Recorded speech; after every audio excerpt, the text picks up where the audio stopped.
What's the meaning of Brideshead Revisited?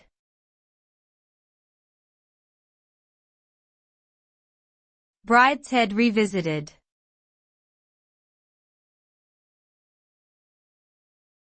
Brideshead Revisited.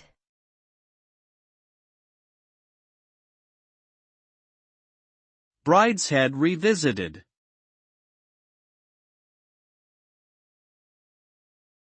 Brideshead Revisited.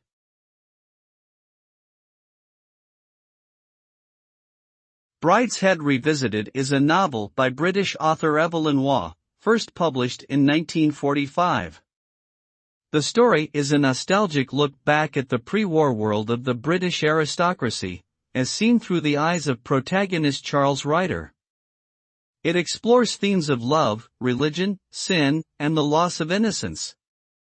Throughout the novel, Ryder becomes entangled in the lives of the wealthy and eccentric Marchmain family, eventually falling in love with the eldest son, Sebastian.